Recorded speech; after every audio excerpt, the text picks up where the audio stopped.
Welcome to Most Loved Wrestling, the place where wrestling is most loved. Money in the Bank 24 is complete and in the books. Now, this show was good, I can't lie. But some of these booking decisions, oh my fucking god. But still, I have to call the MVP, tell you what I loved and tell you what I hated. But before I do so, like this video if you know what's good for you, subscribe to my bullshit and hit that notification bell. It helps with the algorithm. If you like what I'm doing and believe that the world deserves to bear witness, then this is how you can make it happen. Let's talk about the results. Drew McIntyre is Mr. Money in the Bank. Sami Zayn returns the Intercontinental Championship over Bron Breakker. What are we doing, bro? Damian Priest is still the World Heavyweight Champion. It is absolutely tiffy time and the bloodline stands tall. Other developments, Chad Gable suplexed the ladder. John Cena is retiring and 2025 will be his final calendar year. Drew McIntyre cashes his Money in the Bank in the same night. CM Punk screws him over because of course he did, resulting in Damian Priest retaining the title. Now Seth Rollins is pissed because remember, he cannot challenge for the World Heavyweight Championship while Damian Priest holds it. Zoe Stark might well be dead. And for the second time at Money in the Bank, 2 years in a row, the undisputed champion is pinned in the main event. My thoughts on the Money in the Bank, PLE? Why the hell did they make Drew McIntyre win the Money in the Bank? It was not necessary. We would have had the same situation if CM Punk ran up on the Money in the Bank ladder match and beat the hell out of Drew McIntyre there. This is already feud of the year. The next step was 110% CM Punk beating down Drew McIntyre. And I guess this also refused the CM Punk and Seth Rollins beef, which is absolutely fantastic. But you know what's not fantastic? Refusing to pull the trigger on Jey Uso once more. Now I'm telling you, the WWE, they love to get in their own way. And they're going to accidentally bury Jey Uso the same way that they've accidentally buried this cooperation between NXT and TNA. So tell me this, what does it look like for Jey Uso now? What does he do while he's waiting for the Bloodline Civil War and the War Games to start? You're telling me we're just going to have Jey Uso on ice for 2-3 months?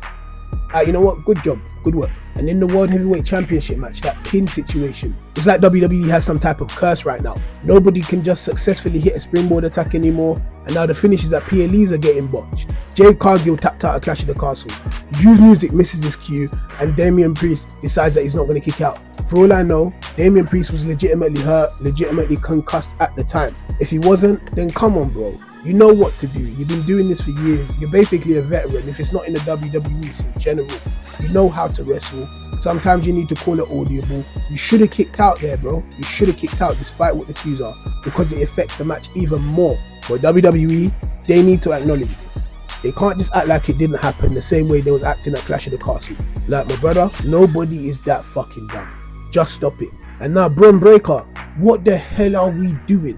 Like, no, seriously, what are we doing? If we wanted Sami Zayn to retain, we should have just made it a fatal 4-way or a triple threat match with Ludwig Kaiser and Sheamus. If not, just make it a triple threat, because I know that Ludwig Kaiser is nursing an injury.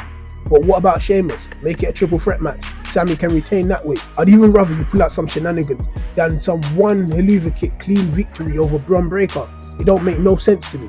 And I know, it's Sami Zayn. It's not bad to lose to Sami Zayn. Calling him Sammy Hogan is absolutely crazy. I do not know why people are doing that. People hear it from one time from Becky Hogan and then they just run with it, start putting it on everybody that wins when they shouldn't and think that that's what you're going to do. Just call them such and such insert name and Hogan. Bro, it's sneaky. You're a geek. Stop it, bro. Like, it's not that deep, innit? It's not Sammy Hogan. But Bron Breakker shouldn't have had this match. He should not have been booked in this match if you're going to make him lose. What is the point? And I told y'all niggas that this was gonna be the best women's Money in the Bank match of all time. But I had no idea just how right I was about to be, because this wasn't just the best women's Money in the Bank ladder match. This was possibly one of the best Money in the Bank ladder matches, period, men or women. I'm a little bit pissed that they played it safe and went with Stratton instead of taking some risk with Green, but how can I possibly stay mad at Tiffany Stratton winning anything? She could successfully cash in that Money in the Bank on Cody Rhodes, and I would find a way to justify it. Now, but on a serious note, I like the fact that they've chosen to give the NXT call up something. It shows that they've got a little bit of faith in the next generation. But I have to give credit where credit is due. They allowed Solo to pin Cody. You see, now we're taking a little bit of risks, and they damn well paid off. Cody Rhodes versus Solo Sikoa all of a sudden seems a bit more palatable now, doesn't it? And this 6-man tag team match was actually a banger too. Jacob Fatu absolutely lawless. He killed the doctor and he killed the ref. I know both of them weren't his fault, but still he didn't show any remorse. And I think someone needs to actually tell him that he's actually a big dude, because I feel like he's the only person that don't know. He's got no business hitting Whisper in the Wind. That boy is too damn big for that. Now for the MVPs, And I'm going to cheat a little bit because I'm not going to lie to you, we're going to give some special shout outs. Some people deserve it. They work their arse off. Shout out to Tiffany Stratton, shout out to Zoe Stark, shout out to Chad Gable, shout out to Andrade, shout out to Finn Balor, and shout out to Jacob Fatu. The reason why I add Finn Balor in there is because of that comment when Damian Priest was leaving the locker room. That tells me that we're getting closer and closer to the implosion of the Judgment Day, or at least the removal of Damian Priest. Chad Gable, he suplexed the ladder, not much more needs to be said. And Zoe Stark, RIP, we have to show respect to the dead. But now for the actual MVPs. In 5th place comes Solo Sikoa. He told Cody Rhodes to acknowledge him shortly before pinning him. There's not a lot more for me to say to further warrant him to make this list. Roman's going to be coming for his ass though, I'm telling you. I've got Seth Rollins in at 4. He come back looking even better than when he was champ. The time off done wonders. If you put that man in the Shield attire, I would have thought that we time traveled. And plus the added theatrics of him trying to go after Punk and getting held back by Corey Graves. If you want to make this list, you know what to do. Make me think and make me talk. And he did them both. Speaking of making me think and making me talk, I'm thinking about how this retirement tour is going to be looking. Who's he going to be going up against in his final matches? Is he going to be going after, or better yet, achieving that 17th record-breaking championship? And here's the talking happening right now. John Cena is definitely one of the MVPs. I can understand him being higher on anybody else's list. I've just chosen to settle with him at 3rd. And of course, Drew McIntyre is coming in at 2nd, because that's where he's always going to be with CM Punk around anyway. But realistically, he could be 1st though. He was practically the main character of the whole show. He won the Money in the Bank, and then he was involved in what is probably going to be the most memorable failed cash-in history. It's definitely going to go alongside the John Cena, The Rock, Big Show, CM Punk one, and the hijacking of the post-show, elbowing Adam Pearce, throwing around officials. He even told Punk through the camera that I know where your family stay. But tell me something, does that mean that we're going to see some AJ Lee?